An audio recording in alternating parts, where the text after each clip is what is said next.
He visto tantas almas perderse, tantos corazones quebrarse, tantas vidas destruirse, no por falta de amor, sino por el uso equivocado de las palabras. Sí, las palabras, esas que creemos inocentes, esas que lanzamos sin pensar, esas que usamos creyendo que estamos ayudando cuando en realidad estamos clavando puñales en el alma de quien sufre.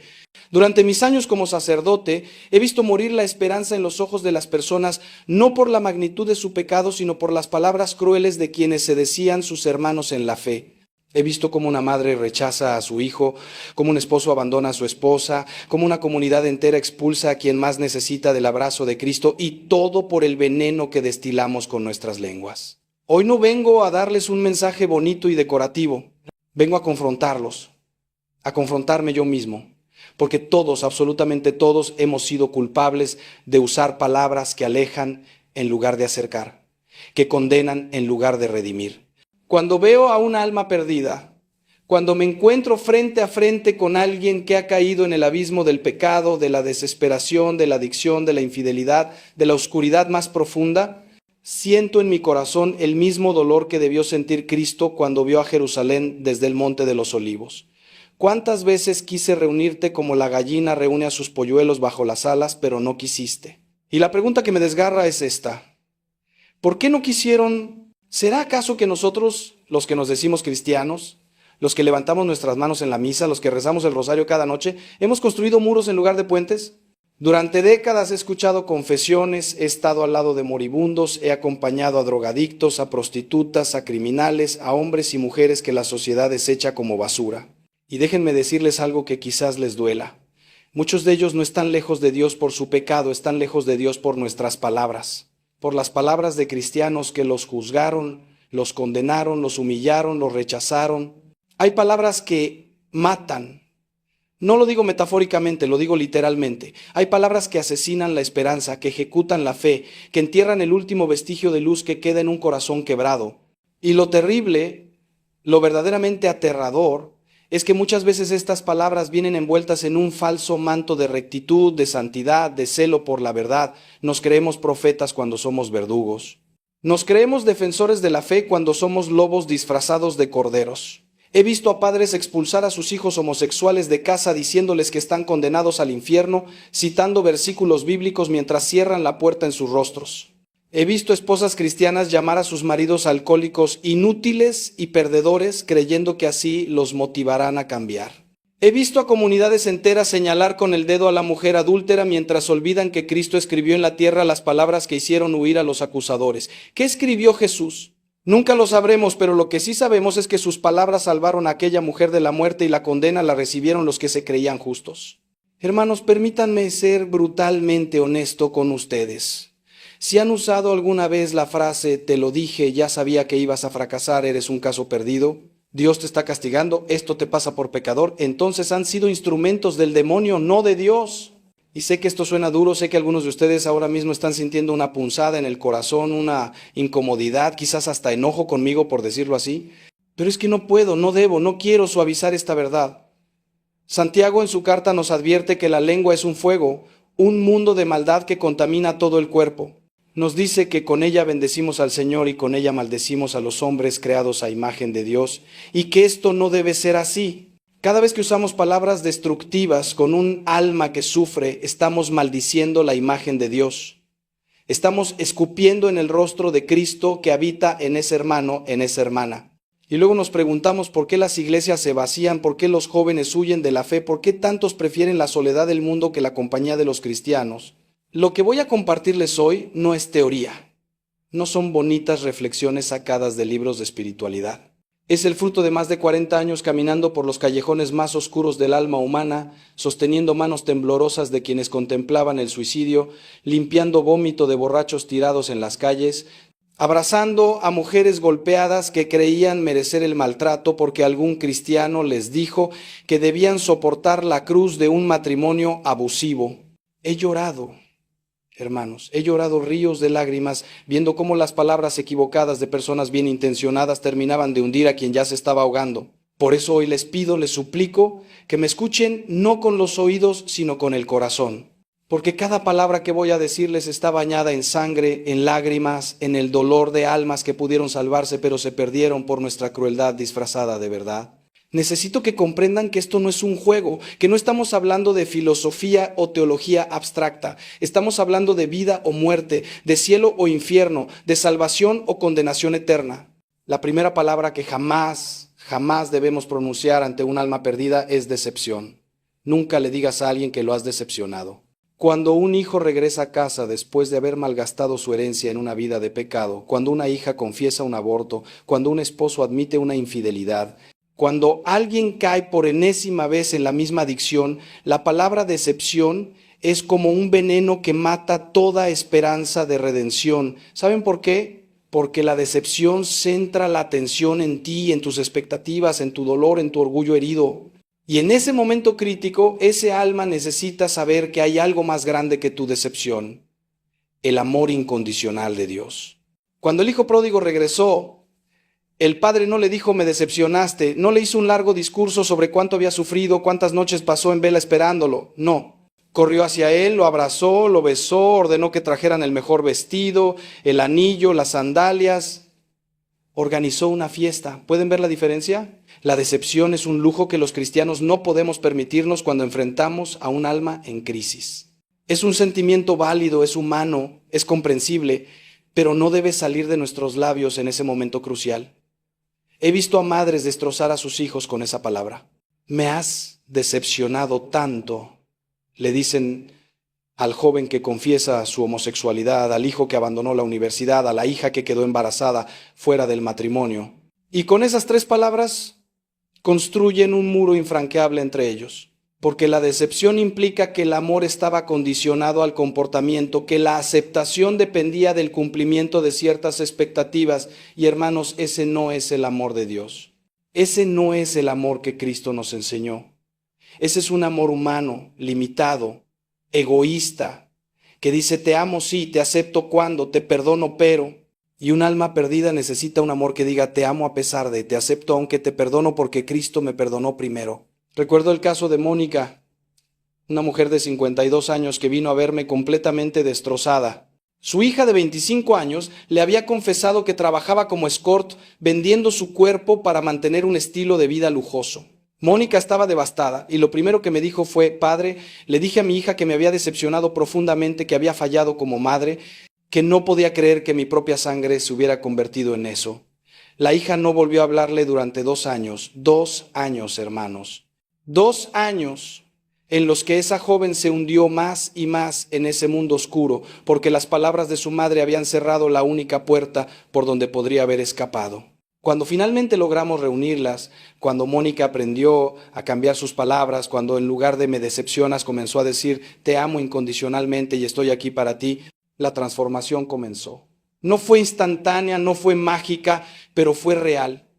Hoy esa joven está reconstruyendo su vida, ha dejado ese trabajo, está en terapia, está sanando. Pero cuánto dolor, cuánto tiempo perdido por una palabra mal usada. La decepción pone el foco en quien la siente, no en quien la causa. Y un alma perdida no necesita saber de tu dolor, necesita saber del amor de Dios.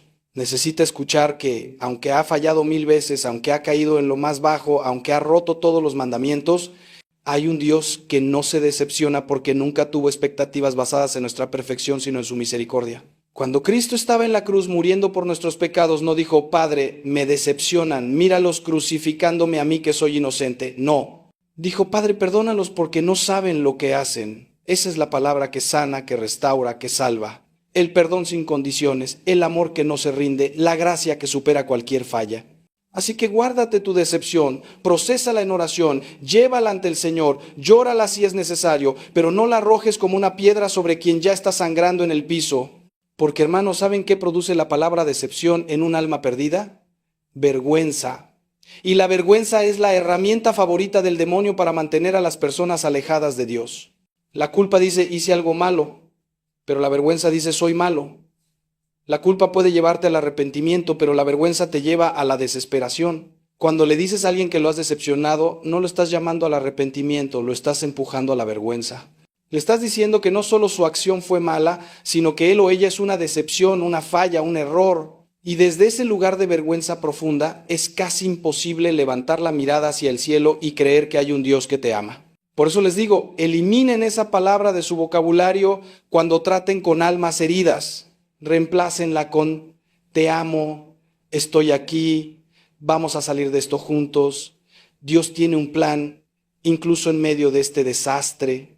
La segunda palabra que debemos desterrar de nuestro vocabulario es siempre. Siempre haces lo mismo, siempre fracasas, siempre vuelves a caer, siempre me causas problemas. Hermanos, esta palabra es una sentencia de muerte para cualquier esperanza de cambio. Cuando le dices a alguien siempre, le estás diciendo que no crees en su capacidad de transformación, que has perdido la fe en que Dios puede hacer algo nuevo en su vida. Es una palabra que condena al presente basándose en el pasado sin dejar espacio para el futuro. Y el cristianismo, mi querida gente, es la religión del futuro, de la esperanza, de las nuevas oportunidades. Servimos a un Dios que dice, he aquí hago nuevas todas las cosas, no a un Dios que dice, eres lo que siempre has sido y eso nunca cambiará. Cuando usamos la palabra siempre estamos negando el poder transformador de la gracia. Estamos diciendo, sin decirlo explícitamente, que creemos más en la fuerza del pecado que en la fuerza del Espíritu Santo. ¿Se dan cuenta de la gravedad de esto? Es una herejía práctica. Confesamos con nuestros labios que creemos en la resurrección, en la vida nueva, en el poder de Dios para cambiar corazones, pero con nuestras palabras negamos todo eso. Le decimos al alcohólico siempre recaes, al infiel siempre engañas, al mentiroso siempre mientes, y con eso estamos construyendo una profecía autocumplida. Porque si alguien escucha suficientes veces que siempre hace algo malo, termina creyéndolo, termina definiéndose por eso, termina rindiéndose a ese patrón como si fuera su destino inevitable. Les voy a contar la historia de Javier, un hombre que luchó contra la pornografía durante 20 años. Cada vez que caía, su esposa le decía, siempre vuelves a lo mismo, eres un pervertido, siempre me vas a fallar. Javier vino a mi confesionario docenas de veces, siempre con la misma carga de culpa, siempre con la misma sensación de derrota. Me decía, padre, mi esposa tiene razón, siempre fallo, soy un caso perdido, Dios debe estar cansado de mí. Y tuve que enseñarle, primero a él y luego a su esposa, que el siempre es una mentira del enemigo, porque no era verdad que siempre fallaba. Hubo semanas, incluso meses, en que se mantuvo firme. Hubo victorias que su esposa no veía porque estaba enfocada solo en las derrotas. Y cuando cambiamos el lenguaje, cuando empezamos a celebrar los días de victoria en lugar de solo lamentar los días de caída, algo cambió. La esposa comenzó a decir, esta vez resististe más tiempo. Estás progresando. Veo cómo luchas y admiro tu esfuerzo. Y Javier comenzó a verse a sí mismo no como un adicto que siempre falla, sino como un guerrero que a veces pierde batallas pero está ganando la guerra. Él siempre niega el progreso. En el camino espiritual, rara vez hay transformaciones instantáneas. La santidad es un proceso, la liberación es un camino, la victoria es una batalla que se pelea día a día. San Pablo mismo exclamó, no hago el bien que quiero, sino el mal que no quiero. ¿Significa esto que Pablo siempre hacía el mal? No. Significa que estaba en una lucha constante entre la carne y el espíritu, y esa lucha es normal, es parte de nuestra condición humana caída. Cuando le decimos a alguien que siempre hace algo malo, estamos ignorando los días que lo hizo bien, estamos desestimando las pequeñas victorias, estamos siendo ciegos a la obra gradual de Dios en su vida. Estamos siendo como los hermanos de José, que solo veían al soñador problemático sin imaginar que Dios estaba preparando al Salvador de naciones. Hermanos, si hay alguien en su vida que está luchando contra el pecado, contra una adicción, contra un patrón destructivo, les suplico que eliminen el siempre de su vocabulario. Reemplácenlo con esta vez, ahora, en este momento. En lugar de siempre mientes, digan, en esta ocasión no fuiste honesto. En lugar de siempre eres egoísta, digan, hoy actuaste de manera egoísta. ¿Ven la diferencia? Una es una condena de identidad, la otra es una observación de comportamiento. Una dice, esto es lo que eres. La otra dice, esto es lo que hiciste. Y entre esas dos frases hay un abismo de diferencia, porque lo que haces puede cambiarse, pero si crees que es lo que eres, estás perdido. El ladrón en la cruz no era un ladrón por esencia, era un hombre que había robado. Y cuando reconoció esto, cuando se vio como más que su pecado, pudo volverse a Cristo y escuchar las palabras más hermosas del universo. Hoy estarás conmigo en el paraíso. Ahora, antes de continuar, quiero que se queden con esto. Las palabras que hemos explorado hasta ahora, decepción y siempre, parecen inocentes, incluso justificadas, pero son veneno puro para un alma que lucha. Y si estas dos palabras ya les han hecho reflexionar, esperen a escuchar las siguientes, porque lo que viene es aún más profundo, aún más desafiante. Les voy a revelar palabras que usamos todo el tiempo pensando que estamos siendo fieles a la verdad, cuando en realidad estamos siendo infieles al amor. ¿Están listos para ser confrontados? ¿Están dispuestos a cambiar no solo sus palabras, sino su corazón, porque esto apenas comienza? La tercera palabra que no debemos usar es merecido. Te lo tienes merecido. Esto es lo que te mereces por tus pecados. Dios te está dando tu merecido. Hermanos, cuando escucho a cristianos usar esta palabra, mi sangre hierve. Porque si hay algo que el cristianismo niega rotundamente, es la idea de que recibimos lo que merecemos. ¿Saben lo que merecemos según la justicia divina? La condenación eterna. Todos nosotros, cada uno de los que está escuchando esto, cada santo que camina por la tierra, cada papa, cada sacerdote, cada monja, cada fiel que llena las iglesias los domingos, todos merecemos el infierno. Porque todos hemos pecado y estamos destituidos de la gloria de Dios, como dice San Pablo. Entonces, cuando le decimos a alguien que está recibiendo su merecido, estamos olvidando el núcleo mismo del Evangelio, la gracia inmerecida. Cristo no murió en la cruz para darnos lo que merecíamos. Si lo hubiera hecho, habría llamado legiones de ángeles para destruirnos. Murió para darnos lo que no merecíamos. Perdón, salvación, vida eterna. La cruz es el grito más poderoso contra la lógica del merecimiento. Es la declaración de que Dios opera bajo un principio radicalmente diferente, la misericordia. Cuando usamos la palabra merecido con alguien que sufre las consecuencias de sus pecados, estamos actuando como el fariseo que oró diciendo gracias Dios porque no soy como ese publicano. Estamos estableciendo una jerarquía moral donde nosotros somos los buenos que no merecemos el mal que nos pasa y ellos son los malos que sí lo merecen. Y hermanos, esa actitud es precisamente la que Cristo condenó una y otra vez. Déjenme contarles sobre Carmen, una mujer que contrajo VIH de su esposo infiel. Cuando su situación se hizo pública en su comunidad cristiana, varias personas le dijeron, esto es lo que te mereces por no haber sido lo suficientemente buena esposa. Si hubieras orado más, Dios no habría permitido esto. Seguro hiciste algo para merecer este castigo. Carmen casi se suicida. Casi. Llegó a mi parroquia con una botella de pastillas en la mano, lista para terminar con su vida, porque había creído la mentira de que merecía esa enfermedad, de que Dios la estaba castigando, de que su sufrimiento era justicia divina. Tuve que pasar horas, días, semanas ayudándola a entender que Dios no opera así, que su enfermedad no era un castigo, sino una consecuencia del pecado de otro. Que las cosas malas les pasan a las personas buenas no porque lo merezcan, sino porque vivimos en un mundo caído donde el pecado tiene consecuencias que muchas veces afectan a inocentes. La lógica del merecimiento es la lógica de Job antes de encontrarse con Dios. Sus amigos estaban convencidos de que Job debía haber pecado para merecer todo ese sufrimiento. Argumentaban, teologizaban, le daban largos discursos sobre la justicia divina y el merecimiento. Y al final, ¿qué les dijo Dios? Que estaban equivocados.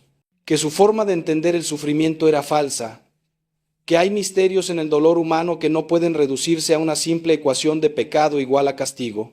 Cuando vemos a alguien sufriendo y nuestra primera reacción es pensar o decir se lo merece, estamos siendo como los amigos de Job. Estamos siendo teólogos malos y peores pastores, porque un verdadero pastor no mira a la oveja herida y dice te lo merecías por haberte alejado del rebaño. Un verdadero pastor carga a esa oveja sobre sus hombros y la trae de vuelta a casa. Además, la palabra merecido destruye toda posibilidad de empatía y compasión. Te coloca en una posición de juez en lugar de hermano. Te permite distanciarte emocionalmente del dolor del otro porque después de todo se lo merece. Es una forma de proteger tu propio corazón del dolor, de sentir compasión, de involucrarte en el sufrimiento ajeno. Es cómodo pensar que las cosas malas solo le pasan a quien las merece, porque eso te hace sentir seguro. Yo no hago esas cosas, por lo tanto a mí no me pasará. Pero hermanos, esa seguridad es falsa. Jesús mismo nos dijo que Dios hace salir el sol sobre buenos y malos, y llueve sobre justos e injustos. Las cosas malas no discriminan según nuestro nivel de santidad. El cáncer no revisa tu historial de pecados antes de invadir tu cuerpo. Los accidentes no consultan tu currículum moral antes de ocurrir. La cuarta palabra prohibida es obvio. Era obvio que esto iba a pasar. Obviamente no escuchaste a Dios. Está obvio que no estabas orando lo suficiente. Esta palabra es particularmente cruel porque implica que el sufrimiento de la persona podría haberse evitado fácilmente, que hubo señales claras que ignoró por estupidez o terquedad. Es una forma de culpabilizar disfrazada de observación objetiva. Cuando alguien está en medio del dolor, de la confusión, del quebrantamiento, lo último que necesita es que le digas que su situación era obvia para todos menos para él. Porque lo que realmente estás diciendo es: yo soy más inteligente que tú, yo lo vi venir, tú fuiste el único ciego. He escuchado esta palabra en contextos que me han hecho temblar de indignación. Era obvio que ese hombre te iba a maltratar, tenía todas las señales, le dicen a la mujer golpeada. Obviamente esa inversión era una estafa, cualquiera lo habría visto. Le dicen al hombre que perdió todos sus ahorros. Está obvio que ese estilo de vida te llevaría a la enfermedad, le dicen al enfermo de SIDA. Hermanos, cuando usan esta palabra están minimizando el dolor ajeno, están simplificando situaciones complejas, están mostrando una arrogancia que es completamente contraria al Espíritu de Cristo, porque nada es obvio cuando estás dentro de la situación. Las decisiones que desde fuera parecen claramente malas, desde dentro están nubladas por emociones, presiones, miedos, esperanzas, circunstancias que nadie más puede entender completamente. Recuerdo a un joven llamado Pablo que vino a mí después de perder su negocio.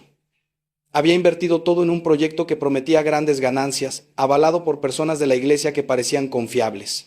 Cuando el negocio colapsó y perdió todo, incluyendo la casa familiar, miembros de su misma congregación le dijeron: era obvio que era demasiado bueno para ser verdad. Obviamente no consultaste con Dios. ¿Está claro que fuiste codicioso? Pablo cayó en una depresión severa.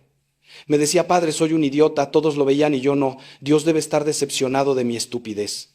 Tuve que ayudarlo a entender que las cosas no son obvias cuando estás tomando decisiones con información limitada, bajo presión, con esperanza de mejorar la vida de tu familia, que Dios no lo había abandonado ni estaba decepcionado, que fracasar no lo convierte en estúpido, solo en humano. La palabra obvio también roba el derecho al error que todos tenemos como seres humanos en proceso de aprendizaje. Implica que no hay espacio para equivocarse, que todo debería ser claro siempre, que si te equivocas es porque eres negligente o tonto.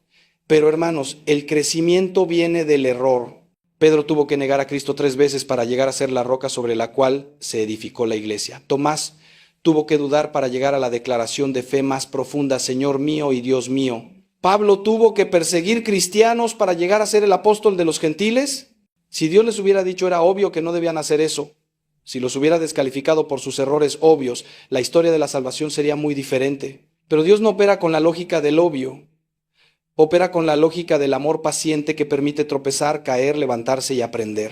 Cuando alguien viene a ti quebrantado por una decisión que tomó, no le digas que era obvio que terminaría mal, porque aunque lo fuera para ti, no lo era para esa persona en ese momento. Y lo que necesita ahora no es tu análisis retrospectivo de lo obvio que era todo, sino tu compañía en el dolor presente. Necesita escuchar: estoy aquí contigo, vamos a buscar la manera de salir de esto, Dios puede redimir incluso este error. No necesita un consultor que le explique por qué su vida es un desastre predecible, necesita un hermano que le ayude a recoger los pedazos y reconstruir. Jesús nunca le dijo a la mujer samaritana: era obvio que tener 5 maridos terminaría mal. No le dijo al paralítico: obviamente tu enfermedad es resultado de tu pecado. Les ofreció agua viva, les ofreció sanación, les ofreció vida nueva sin lecturas sobre lo obvio de sus situaciones. La quinta palabra que debemos eliminar es castigo. Esto es un castigo de Dios. Dios te está castigando por tus pecados. Acepta este sufrimiento como el castigo que mereces. Hermanos míos, esta palabra revela una comprensión profundamente equivocada de quién es Dios y cómo opera. Es verdad que el Antiguo Testamento está lleno de lenguaje sobre el castigo divino, pero Cristo vino precisamente a revelarnos el verdadero rostro del Padre. Y ese rostro no es el de un juez vengativo esperando el momento de castigarnos, sino el de un Padre amoroso que anhela nuestra restauración. Cuando Cristo cargó con nuestros pecados en la cruz, cuando exclamó consumado es, lo que se consumó fue precisamente el sistema de castigo. El castigo que merecíamos cayó sobre él para que nosotros pudiéramos recibir gracia. Ahora, esto no significa que nuestras acciones no tengan consecuencias. Claro que las tienen. Si bebes en exceso durante años, tu hígado sufrirá las consecuencias. Si eres infiel a tu esposa, tu matrimonio sufrirá las consecuencias. Si robas, la justicia humana puede alcanzarte, pero estas son consecuencias naturales, no castigos divinos. Dios no está en el cielo esperando que peques para enviarte una enfermedad, un accidente, una desgracia. Esa imagen de Dios es pagana. es precristiana, es contraria a todo lo que Jesús nos enseñó sobre el Padre. Recuerden cuando los discípulos vieron al ciego de nacimiento y preguntaron, Maestro, ¿quién pecó, este o sus padres, para que naciera ciego? Estaban operando bajo la lógica del castigo. Y Jesús los corrigió diciendo, ni este pecó ni sus padres, sino que esto sucedió para que se manifieste en él la gloria de Dios. Les voy a contar algo que me parte el corazón. Una niña de 8 años llamada Lucía desarrolló leucemia. Sus padres, cristianos muy devotos pero teológicamente mal formados, le dijeron que estaba enferma porque Dios la estaba castigando por ser desobediente, por no rezar antes de dormir, por pelear con su hermano. Esa niña pasó los últimos meses de su vida aterrorizada, creyendo que Dios la estaba matando por sus pecados infantiles. Cuando su madre finalmente me buscó, después de la muerte de Lucía, y me contó esto, lloré como no había llorado en años. Le dije, ustedes le robaron la paz a su hija en sus últimos días, le pintaron una imagen monstruosa de Dios, convirtieron su sufrimiento en algo 1000 veces peor de lo que ya era. Fue brutal, lo sé, pero necesitaban escucharlo. Habían usado la palabra castigo con una niña inocente y le habían arrebatado el consuelo de saberse amada por Dios en medio del dolor. El concepto de castigo divino por pecados específicos ha causado un daño incalculable en la historia de la Iglesia. Ha llevado a que las personas con enfermedades mentales sean vistas como poseídas por demonios, a que las víctimas de desastres naturales sean consideradas especialmente pecadoras, a que los enfermos de SIDA sean tratados como apestados morales, a que las mujeres infértiles sean vistas como malditas. Es una teología cruel que toma casos aislados del Antiguo Testamento y los convierte en un principio universal, ignorando completamente la revelación progresiva de Dios que culmina en Cristo. Y hermanos, tenemos que erradicar esta forma de pensar de nuestras mentes y de nuestras iglesias. Porque cada vez que le decimos a alguien que su sufrimiento es un castigo de Dios, estamos blasfemando contra el carácter de Dios revelado en Cristo. Cuando enfrentes a alguien que sufre, nunca uses la palabra castigo. En su lugar, habla de consecuencias si son aplicables, habla del misterio del sufrimiento cuando no lo entendemos, habla de la compañía de Dios en medio del dolor. Recuérdales que Cristo sufrió siendo inocente, que su sufrimiento no fue castigo sino amor, que Dios no prometió librarnos de todo dolor sino acompañarnos en él, que el sufrimiento, aunque no viene de Dios, puede ser usado por Dios para nuestro crecimiento, para su gloria, para propósitos que quizás no entendamos ahora, pero que veremos con claridad en la eternidad. Esto es muy diferente a decir que Dios envía el sufrimiento como castigo. Es reconocer que en un mundo caído hay dolor, pero que Dios es experto en traer belleza de las cenizas, en hacer que todas las cosas cooperen para el bien de los que le aman. Ahora escúchenme bien, porque esto es crucial. ¿Notan un patrón en las palabras que hemos explorado hasta ahora? Todas tienen algo en común. Colocan al que las dice en una posición de superioridad moral y al que las recibe en una posición de inferioridad merecida. Son palabras que juzgan, que condenan, que separan en lugar de unir. Y hermanos, si seguimos este camino, si seguimos usando estas palabras, nos convertiremos en sepulcros blanqueados que lucen hermosos por fuera, pero están llenos de huesos de muertos por dentro. Hay más palabras que debo revelarles, palabras que quizás usen a diario sin darse cuenta del daño que causan. ¿Están dispuestos a seguir confrontando su forma de hablar? Porque lo que viene podría ser lo más difícil de escuchar. La sexta palabra que debe desaparecer de nuestro trato con almas perdidas es vergüenza. Deberías tener vergüenza. ¡Qué vergüenza lo que hiciste! Da vergüenza verte así. Hermanos, la vergüenza es la emoción más destructiva que existe. No la confundan con la culpa sana que nos lleva al arrepentimiento. La vergüenza no dice, hice algo malo, dice, soy malo. La vergüenza no nos lleva a Dios, nos aleja de Él. Es la voz que escucharon Adán y Eva después de pecar, la que los hizo esconderse de Dios. La vergüenza construye muros, cava agujeros donde las personas se entierran vivas, crea máscaras que impiden la verdadera comunión. Y cuando nosotros como cristianos usamos la vergüenza como herramienta de corrección, nos convertimos en voceros del acusador, no del redentor. Observen la diferencia en cómo Jesús trató a las personas atrapadas en pecado. A la mujer adúltera, a Zaqueo, el corrupto recaudador de impuestos, a la mujer samaritana con su historia de relaciones rotas, nunca les dijo deberías tener vergüenza. Al contrario, les ofreció dignidad, les habló con respeto, les mostró que eran más que sus peores decisiones. Cristo conocía perfectamente sus pecados, pero se relacionaba con su identidad más profunda. Seres humanos creados a imagen de Dios, caídos sí, pero redimibles, valiosos, amados. La vergüenza hace exactamente lo opuesto. Reduce a la persona a su peor momento, a su peor decisión, a su peor versión. Los define por su fracaso y les niega cualquier otra identidad. Conocí a un hombre llamado Ricardo que había pasado 15 años en prisión por homicidio. Cuando salió, transformado genuinamente por Cristo, buscó una iglesia. En la primera congregación que visitó, alguien descubrió su pasado y públicamente, delante de toda la congregación, le dijo: deberías tener vergüenza de estar aquí. ¿Cómo te atreves a venir a la casa de Dios con tus manos manchadas de sangre? Ricardo no volvió a pisar una iglesia durante 5 años. Llegó a mí al borde del suicidio diciendo: Padre, si los cristianos no me quieren, si debo tener vergüenza de lo que fui, entonces no hay lugar para mí en este mundo ni en el próximo. Tuve que reconstruir todo su entendimiento de la gracia de Dios, explicarle que esas palabras no venían de Dios, sino del enemigo, usando la boca de un cristiano mal formado. La vergüenza es particularmente devastadora porque es internamente enfocada. Mientras la culpa puede resolverse con arrepentimiento, confesión y restitución, la vergüenza ataca el núcleo mismo de quienes somos. No se soluciona con pedir perdón porque no es sobre lo que hiciste, es sobre lo que supuestamente eres. Y hermanos, ningún ser humano creado a imagen de Dios debería cargar con vergüenza por su identidad. Pueden y deben sentir remordimiento por acciones equivocadas, pero nunca vergüenza de existir, de ser, de tener valor. Porque si hay algo que la cruz de Cristo proclama con poder ensordecedor es esto: eres tan valioso que el Hijo de Dios murió por ti. No por lo que podrías llegar a ser, no por tu potencial, sino por quien eres ahora mismo, en tu peor momento, en tu condición más caída. Cuando trates con alguien atrapado en el pecado, jamás uses la palabra vergüenza. En su lugar, habla de dignidad restaurada. Háblales como Cristo habló a la mujer adúltera: ¿dónde están los que te acusaban? Tampoco yo te condeno. Vete y no peques más. Noten el orden. Primero, el amor incondicional, la ausencia de condena, la dignidad restaurada. Luego, el llamado a la transformación, no al revés. No deja de pecar y entonces te amaré, sino te amo tal como eres, ahora vete y vive a la altura de ese amor. La vergüenza paraliza, pero el amor transforma. La vergüenza hunde, pero la gracia levanta. La vergüenza mira al pasado con desesperación, pero el amor mira al futuro con esperanza. La séptima palabra mortal es débil. Eres muy débil en tu fe. Qué débil eres que no puedes vencer ese pecado. Si fueras más fuerte espiritualmente, no estarías así. Esta palabra es especialmente peligrosa porque suena piadosa. Suena como si estuviéramos llamando a la persona a la fortaleza espiritual.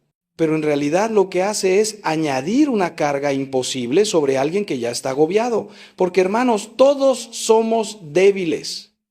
Absolutamente todos. San Pablo, el gran apóstol, dijo: cuando soy débil, entonces soy fuerte, porque reconocía que su fuerza no venía de sí mismo, sino de Cristo. La vida cristiana no se trata de volvernos tan fuertes que ya no necesitemos a Dios. Se trata de reconocer nuestra debilidad para que el poder de Dios se perfeccione en nosotros. Cuando le dices a alguien que es débil, especialmente a alguien que está luchando contra una adicción, una tentación recurrente, un patrón de pecado, lo que realmente le estás diciendo es que no está esforzándose lo suficiente, que si realmente quisiera, podría vencerlo por su propia cuenta. Y esto es teológicamente falso y pastoralmente cruel. Nadie vence el pecado por fuerza de voluntad. Nadie se santifica a sí mismo por determinación. La santificación es obra del Espíritu Santo en nosotros, y nuestra parte es cooperar con esa gracia, no generar nuestra propia fuerza. Decirle a alguien que es débil es como decirle a un hombre sin piernas que es débil porque no puede correr un maratón. Es agregar insulto a la injuria. Recuerdo a una mujer llamada Isabel que luchaba contra pensamientos suicidas desde su adolescencia. En su grupo de oración, cuando compartió su lucha, varios le dijeron: eres muy débil en tu fe. Si realmente confiaras en Dios, no tendrías esos pensamientos. Necesitas fortalecerte espiritualmente, leer más la Biblia, orar más. Isabel triplicó sus devocionales. Ayunaba hasta desmayarse, pasaba horas en oración, pero los pensamientos persistían. Y entonces llegó a la conclusión de que no solo estaba mentalmente enferma, sino que también era un fracaso espiritual, demasiado débil para ser cristiana. Casi se suicida. La salvó el hecho de que encontró un artículo sobre depresión clínica y se dio cuenta de que necesitaba ayuda médica, no solo espiritual. Cuando vino a mí, le expliqué que su cerebro tenía un desequilibrio químico, que esto no era debilidad de fe, sino enfermedad física, y que Dios nos dio la medicina precisamente para estos casos. La acusación de debilidad También ignora el contexto. No todos empezamos desde el mismo lugar. Alguien que creció en un hogar abusivo tiene que trabajar mucho más duro para establecer relaciones sanas que alguien que creció en un hogar amoroso. Alguien con predisposición genética a la adicción tiene que luchar más para mantenerse sobrio que alguien sin esa predisposición. Alguien con trauma no procesado tiene que esforzarse más para mantener la estabilidad emocional que alguien sin ese bagaje. Llamar débil a estas personas es desconocer que están corriendo su carrera con pesas adicionales que tú no cargas. Lo que tú percibes como debilidad podría ser, a los ojos de Dios, una fortaleza extraordinaria, porque están resistiendo con cargas que te habrían destruido a ti. En lugar de llamar a alguien débil, reconoce su lucha. Di, veo cuánto estás luchando y admiro tu perseverancia. Di, entiendo que esto es difícil para ti, más de lo que podría serlo para mí, y estoy impresionado de que sigas en pie. Di, tu debilidad es una oportunidad para que el poder de Cristo se manifieste en ti, no una evidencia de tu fracaso. Porque, hermanos, en el reino de Dios los débiles confunden a los fuertes, los pobres en espíritu poseen el reino, los que lloran son consolados. Las bienaventuranzas son un catálogo de lo que el mundo llama debilidad, pero Dios llama bendición. Así que cuidado con usar esa palabra, no sea que estés llamando débil a quien Dios está llamando bienaventurado. La octava palabra que debemos erradicar es lástima. Me das lástima. ¿Qué lástima tu situación? ¿Eres una lástima de persona? La lástima es una emoción peligrosa porque se disfraza de compasión, pero en realidad es condescendencia. La compasión dice, sufro contigo, estoy a tu lado, somos iguales en nuestra humanidad. La lástima dice, miro tu sufrimiento desde mi posición superior, me alegro de no ser como tú, siento pena por ti, pero no me identifico contigo. La compasión dignifica, la lástima degrada. La compasión crea hermandad, la lástima crea separación. Cristo no sintió lástima por nosotros, sintió compasión. Se hizo uno de nosotros, se identificó totalmente con nuestra condición, no nos miró desde arriba, sino que descendió hasta abajo. Cuando sientes lástima por alguien, inconscientemente te estás colocando en un pedestal moral o circunstancial. Yo estoy bien, tú estás mal. Yo tengo éxito, tú has fracasado. Yo he tomado buenas decisiones, tú has tomado malas. Y esa distancia que creas destruye cualquier posibilidad de verdadera ayuda. Porque nadie quiere ser objeto de tu lástima. Nadie quiere ser tu proyecto de caridad para sentirte mejor contigo mismo. Las personas en crisis necesitan compañeros de viaje, no turistas que pasan por su dolor observando desde la ventana de un autobús confortable. La lástima es turismo espiritual. La compasión es encarnación. Les cuento sobre Martín, un hombre que perdió a toda su familia en un accidente automovilístico donde él era el conductor. La culpa lo estaba devorando vivo.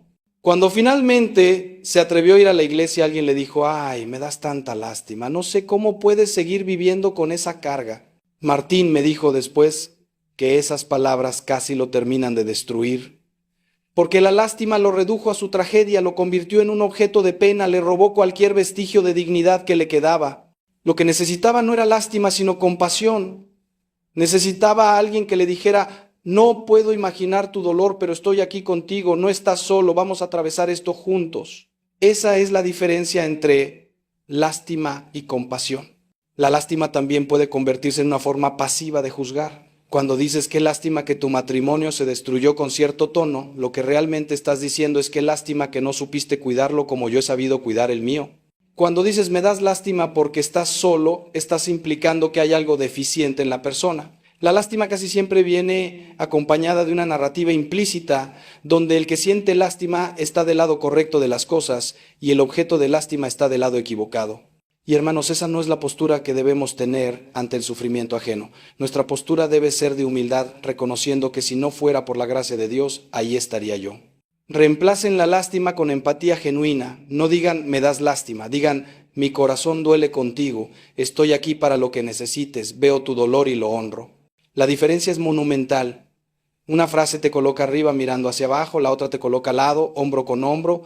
Una perpetúa la separación, la otra crea comunión. Una es el impulso natural de nuestro orgullo, la otra es la gracia sobrenatural del Espíritu. Y si hay algo que un alma perdida necesita desesperadamente es saber que no está sola en su pozo, que hay alguien dispuesto a descender con ella, no alguien que se asoma desde arriba sintiendo lástima por su condición. Hermanos, hemos explorado 8 palabras hasta ahora y sé que algunos de ustedes están sintiendo convicción Quizás reconocen que han usado estas palabras, que han causado daño sin saberlo, y eso está bien. La convicción es el primer paso hacia el cambio. Pero escúcheme, todavía hay más. Hay palabras que están tan arraigadas en nuestro lenguaje cristiano que nos parecen inofensivas, incluso necesarias. Pero les aseguro que las siguientes palabras que voy a revelarles son quizás las más difíciles de abandonar porque están profundamente entrelazadas con nuestra forma de entender la fe. ¿Tendrán el valor de seguir examinándose? ¿Estarán dispuestos a cambiar incluso aquello que les parece correcto? Porque lo que viene desafiará sus convicciones más arraigadas. La novena palabra que no debe pronunciarse es todavía. Todavía no te has arrepentido realmente, todavía sigues en ese pecado, todavía no has cambiado. Esta pequeña palabra que parece inocente es en realidad una sentencia que niega cualquier progreso y mantiene a la persona eternamente en un estado de no suficientemente bueno.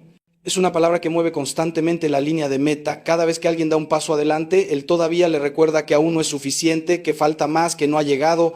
Y hermanos, esto es espiritualmente devastador porque implica que hay un punto de llegada en esta vida donde finalmente seremos lo suficientemente buenos, lo suficientemente santos, lo suficientemente transformados para merecer aceptación.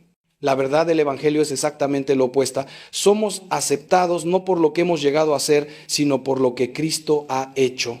La santificación es un proceso que dura toda la vida y nadie, absolutamente nadie, llega a la perfección en este lado de la eternidad. Cuando le dices a alguien todavía no has cambiado, estás negando la realidad de la transformación gradual, estás esperando una metamorfosis instantánea que rara vez ocurre.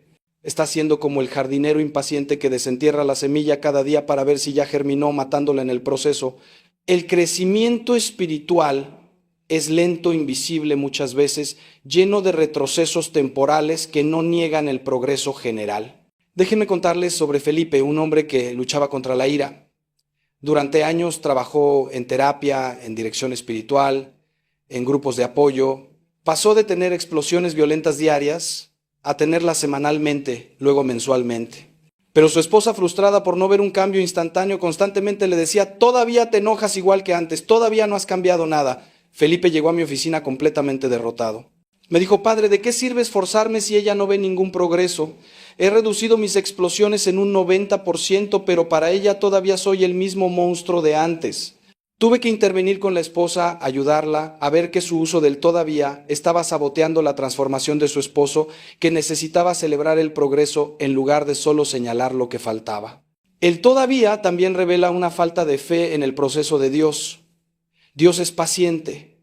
Nos da toda una vida para crecer, para aprender, para transformarnos.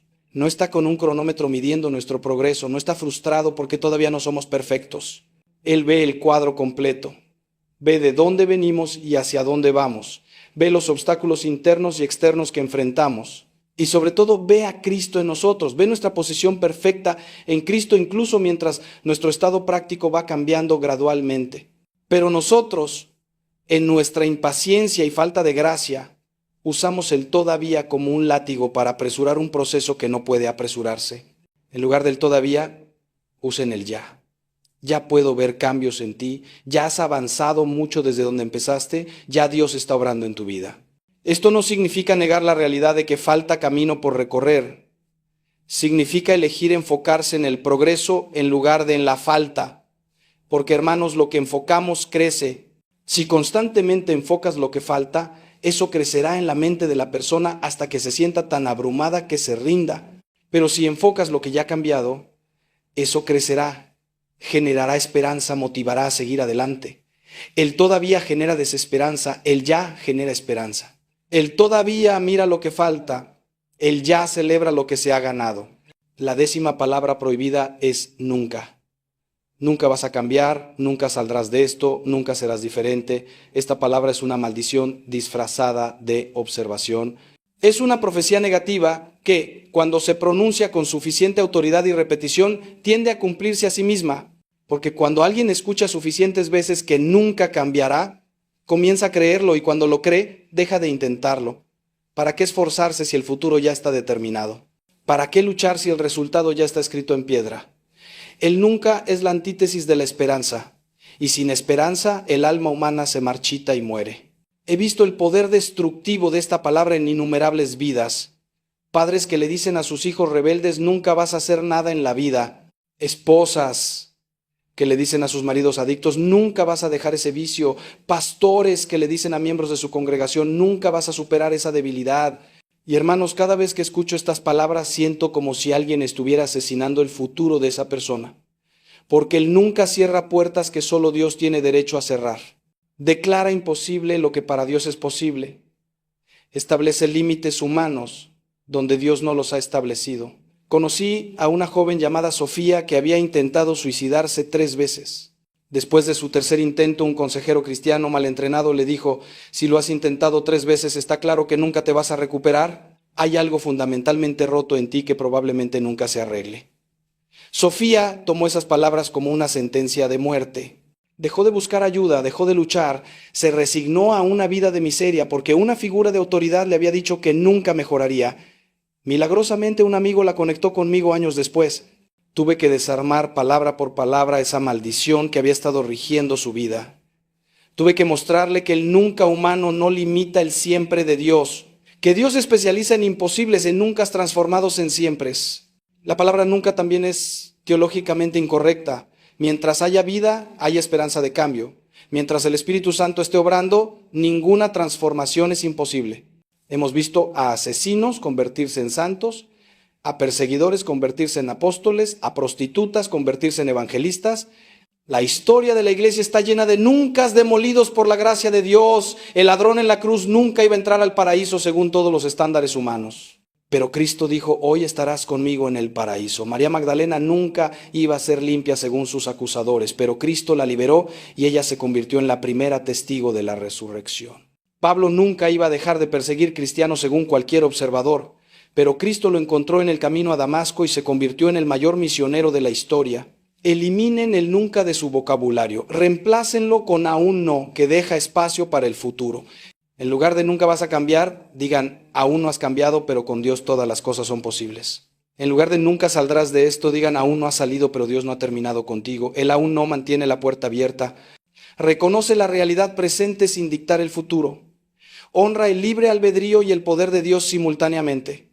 Porque hermanos, nosotros no sabemos qué hará Dios mañana, la próxima semana, el próximo año en la vida de esa persona. No tenemos autoridad para declarar nunca sobre vidas que pertenecen a Dios. La 11ª palabra mortal es pero.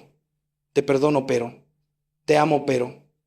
Dios te acepta, pero. Esta pequeña conjunción adversativa tiene el poder de anular completamente todo lo que la precede. Es una forma de dar con una mano mientras quitas con la otra. Es perdón condicional, amor con asterisco, gracia con letra pequeña. Y hermanos, esto es completamente contrario al Evangelio. Porque el amor de Dios no tiene pero, su gracia no viene con condiciones escondidas después de una conjunción adversativa. Cuando Dios perdona, perdona completamente, sin restricciones, sin guardarse nada. El pero revela que nuestro perdón no es genuino, que nuestro amor está condicionado, que nuestra aceptación tiene límites. Te perdono, pero no olvido. Te amo, pero necesitas cambiar esto primero. Dios te acepta, pero tienes que dejar de hacer eso. Cada pero es una puñalada en el corazón de quien busca restauración, porque lo que escuchan no es lo que viene antes del pero, sino lo que viene después. El cerebro humano está programado para prestar más atención a lo que sigue al pero, porque ahí está la verdad real, la condición, el rechazo disfrazado de aceptación. Recuerdo a una pareja que vino a consejería matrimonial, el esposo había sido infiel. Después de meses de trabajo, la esposa finalmente pronunció las palabras que él necesitaba escuchar. Te perdono.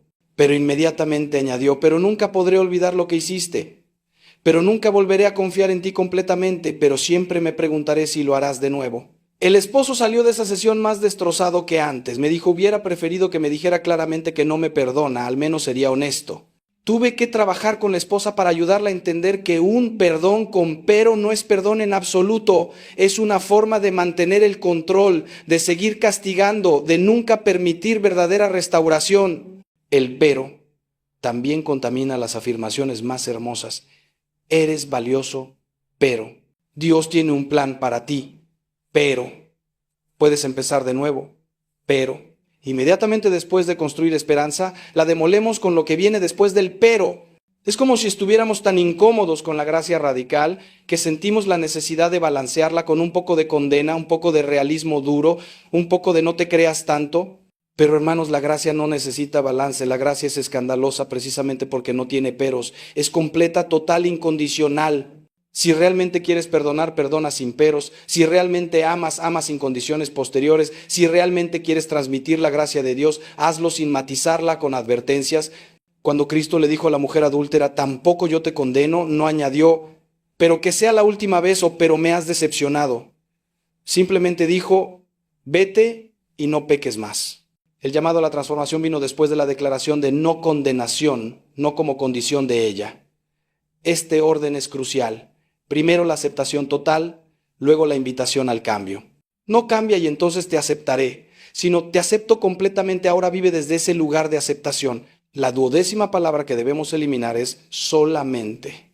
Solamente tienes que orar más, solamente necesitas más fe, solamente confía en Dios. El solamente minimiza la complejidad de la situación y trivializa el dolor de la persona. Implica que la solución es simple y que si la persona no la implementa es por falta de voluntad o espiritualidad. Hermanos, rara vez los problemas humanos tienen soluciones solamente. Las adicciones no se vencen solamente con oración. La depresión no se cura solamente con fe.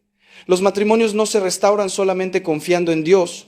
Estas realidades son complejas, multifacéticas, requieren intervención en múltiples niveles: espiritual, psicológico, médico, relacional. Cuando le dices a alguien con depresión clínica, solamente necesitas orar más, estás demostrando una ignorancia profunda sobre cómo Dios creó el cerebro humano y cómo éste puede enfermarse al igual que cualquier otro órgano.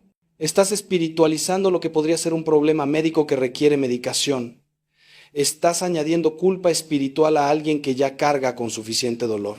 Porque si la solución fuera solamente orar y la persona ha estado orando sin ver mejora, la conclusión lógica es que su oración es deficiente, su fe es débil, hay algún pecado oculto. Y hermanos, esto es cruel y falso. Les cuento sobre Antonio, un hombre que sufría de trastorno bipolar no diagnosticado. En su iglesia le dijeron repetidamente, solamente necesitas más fe, solamente entrega tu ansiedad a Dios, solamente confía. Antonio oraba horas cada día, ayunaba, leía la Biblia compulsivamente, pero los ciclos de manía y depresión continuaban. Llegó a la conclusión de que era un cristiano de segunda clase, que Dios no lo escuchaba, que había algo tan malo en él que ni siquiera Dios podía arreglarlo. Cuando finalmente un médico lo diagnosticó y le recetó medicación, su vida cambió dramáticamente. Vino a mí enojado preguntando por qué nadie en la iglesia le había sugerido buscar ayuda médica, por qué todos asumieron que su problema era puramente espiritual. Tuve que admitir que muchos cristianos, en nuestro celo por magnificar a Dios, minimizamos las complejidades de la condición humana.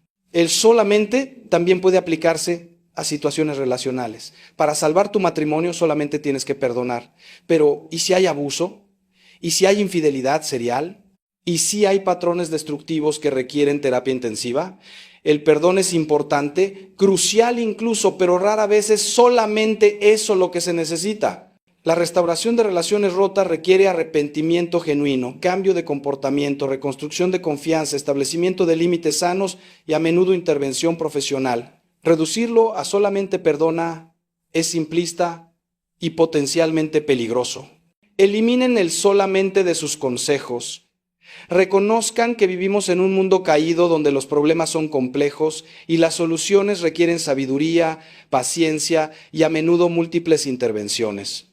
Digan, la oración es importante y quizás también necesites hablar con un consejero. Digan, confiar en Dios es fundamental y Él a menudo trabaja a través de profesionales médicos. Digan, la fe es poderosa y puede coexistir con medicación y terapia. Integren lo espiritual con lo práctico en lugar de contraponerlos.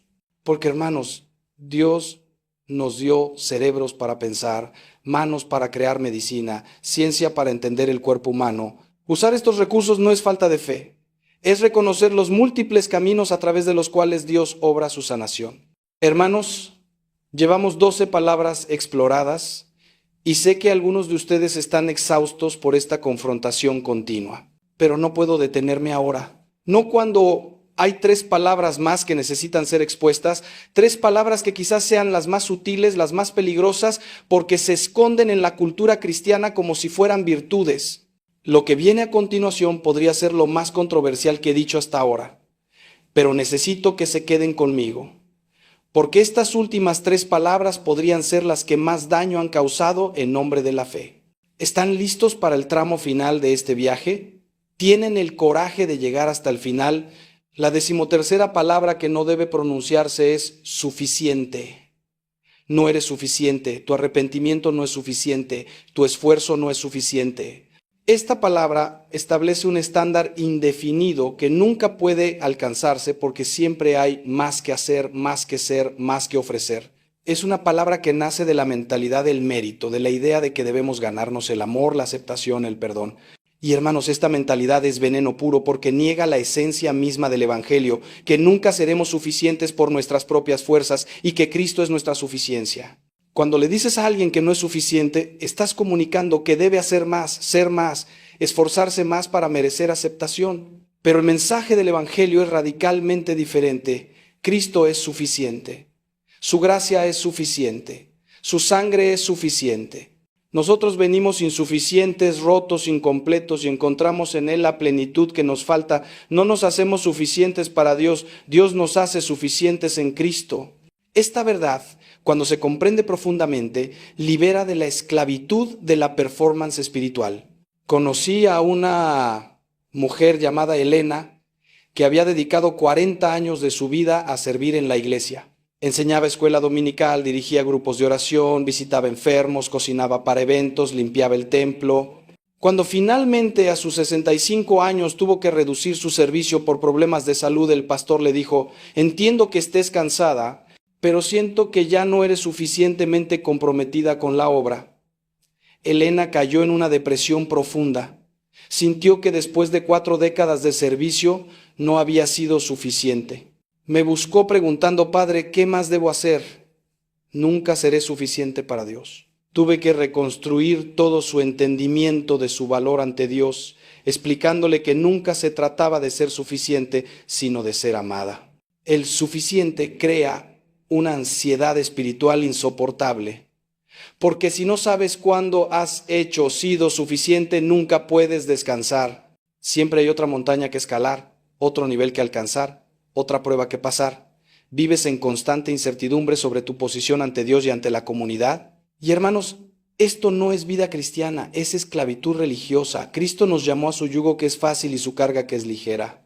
Nos llamó a descansar en Él, no a esforzarnos compulsivamente tratando de ser suficientes.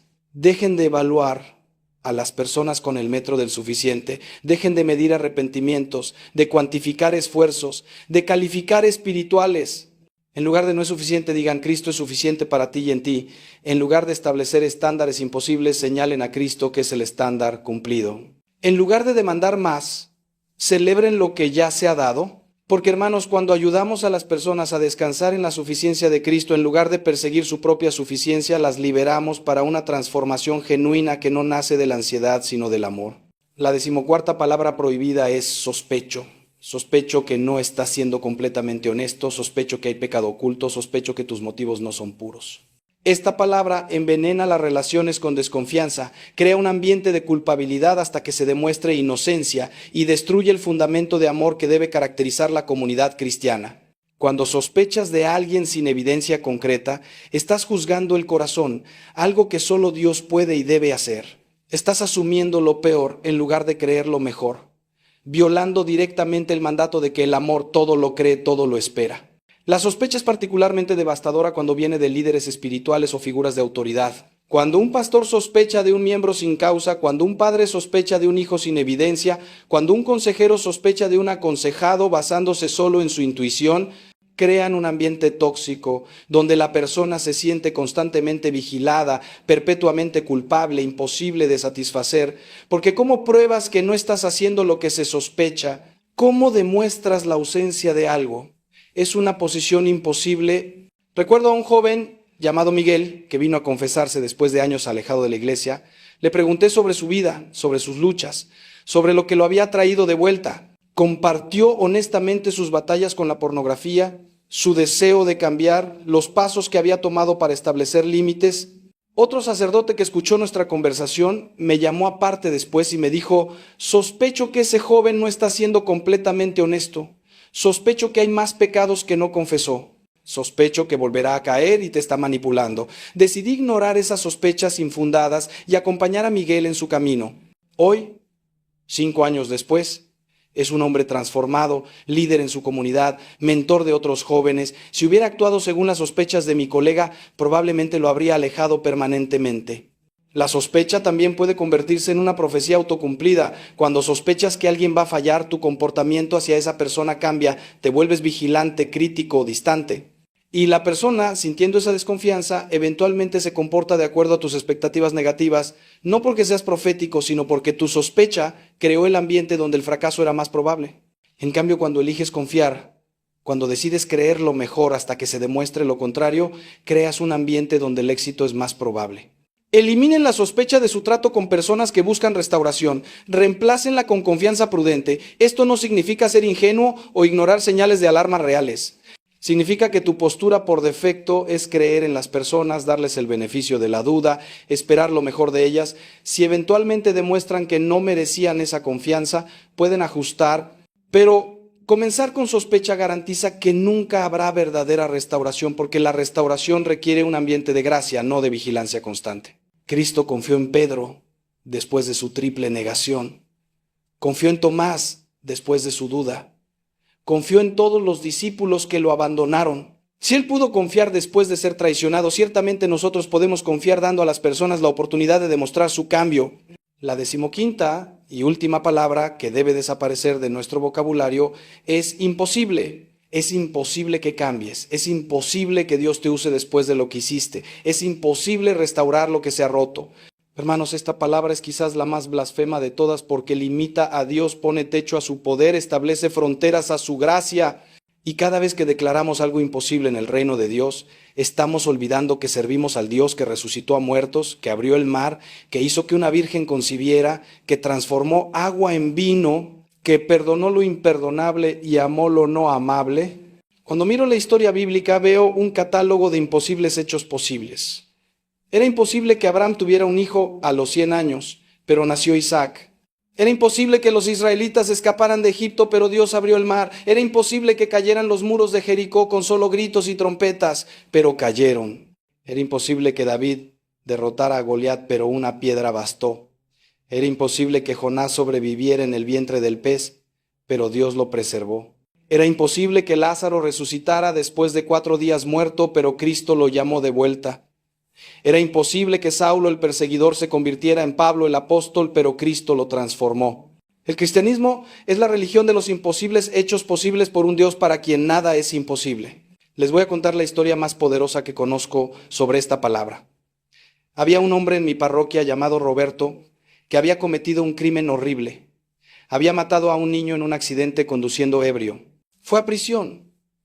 Cuando salió, destrozado por la culpa, buscó la iglesia. Pero múltiples congregaciones le dijeron: es imposible que Dios te perdone algo así. Es imposible que puedas tener una vida normal después de esto. Es imposible que la comunidad te acepte. Roberto estuvo a punto de suicidarse. Llegó a mi confesionario como último recurso, listo para terminar con su vida si yo también le decía que su caso era imposible. Y hermanos, tuve que mirar a ese hombre a los ojos y decirle: para ti es imposible perdonarte a ti mismo, para los hombres es imposible aceptarte, pero para Dios nada es imposible. La sangre de Cristo es suficiente incluso para esto. Trabajamos juntos durante años. Roberto se sometió a terapia intensiva, hizo restitución como pudo a la familia de la víctima, aunque nunca lo perdonaron, sirvió en programas de rehabilitación de alcohólicos, dedicó su vida a prevenir que otros cometieran el mismo error.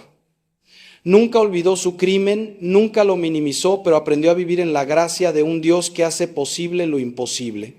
Hoy es un hombre transformado que ha ayudado a salvar docenas de vidas al compartir su testimonio en prisiones y centros de rehabilitación. Lo que todos declararon imposible, Dios lo hizo posible. Eliminen el imposible de su vocabulario cuando hablen de transformación, de redención, de restauración. Porque, hermanos, en el momento en que declaras algo imposible, has limitado a Dios, Has cerrado la puerta a su intervención milagrosa. Has puesto tu entendimiento finito por encima de su poder infinito. En lugar de imposible, digan difícil, pero no imposible para Dios. En lugar de nunca podrá, digan con Dios todas las cosas son posibles. Porque la fe no es creer en lo probable, es creer en lo imposible. No es confiar en lo que podemos ver, es esperar en lo que aún no vemos. Y cuando trabajamos con almas perdidas, desesperadas, quebradas, lo que más necesitan no es nuestro realismo humano que declara cosas imposibles, sino nuestra fe que proclama que con Dios nada es imposible. Hermanos míos, hermanas mías, hemos llegado al final de este recorrido por las 15 palabras que nunca deben pronunciarse ante un alma perdida. Decepción, siempre, merecido, obvio, castigo, vergüenza, débil, lástima, todavía, nunca, pero solamente, suficiente, sospecho e imposible. 15 palabras que parecen inocentes, pero que son veneno mortal para quien lucha en la oscuridad. 15 palabras que hemos usado con demasiada frecuencia, a veces con buenas intenciones, pero con resultados devastadores. Ahora quiero que hagamos algo juntos. Quiero que en este momento hagan una pausa y reflexionen. ¿Cuántas de estas palabras han usado? ¿A quién se las han dicho? ¿Qué daño pueden haber causado sin saberlo? No se hundan en la culpa, eso no ayuda a nadie. Pero sí permitan que el Espíritu Santo les muestre si hay alguien a quien necesitan pedir perdón, alguien con quien necesitan reconectar, alguien a quien estas palabras alejaron de ustedes o de Dios. Porque hermanos, nunca es tarde para cambiar nuestras palabras, para pedir perdón, para reconstruir puentes que derribamos con nuestra lengua. Quiero desafiarlos a algo concreto. Durante las próximas semanas, cada vez que estén tentados a usar una de estas 15 palabras con alguien que sufre, deténganse, respiren profundo y pregúntense, ¿qué diría Jesús en esta situación? ¿Cómo trató él a la mujer adúltera, al ladrón en la cruz, a Pedro después de la negación, a Tomás después de la duda? Él ofreció gracia, dignidad, esperanza, amor incondicional. Hagan lo mismo. Reemplacen las palabras mortales con palabras de vida. Donde iban a decir decepción, digan amor incondicional. Donde iban a decir siempre reconozcan las victorias. Donde iban a decir merecido, ofrezcan gracia inmerecida. Donde iban a decir imposible, proclamen que con Dios todo es posible. Y si ustedes mismos han sido víctimas de estas palabras, si alguien les ha dicho que son una decepción, que siempre fallan, que se merecen su sufrimiento, que son débiles, que nunca cambiarán, quiero que sepan algo con absoluta certeza. Esas palabras no vinieron de Dios. Vinieron de personas heridas que hieren, de cristianos mal formados que confunden verdad con crueldad. No las crean, no las internalicen. No permitan que definan su identidad o su futuro, porque la verdad de Dios sobre ustedes es completamente diferente. Él los ve como sus hijos amados, redimidos por la sangre de Cristo, transformados por el Espíritu Santo, destinados para propósitos eternos. Hermanos, nuestras palabras tienen el poder de dar vida o de dar muerte. Proverbios nos dice que la muerte y la vida están en poder de la lengua. Santiago nos advierte que la lengua es un fuego que puede contaminar todo el cuerpo. Jesús dijo que de nuestras palabras seremos justificados o condenados. No podemos tomarnos este asunto a la ligera. No podemos seguir lanzando palabras al aire sin considerar su impacto, porque cada palabra que pronunciamos está formando la realidad de alguien, está construyendo, destruyendo esperanza, está acercando o alejando a las personas de Dios. Imaginen por un momento qué pasaría si cada cristiano dejara de usar estas 15 palabras.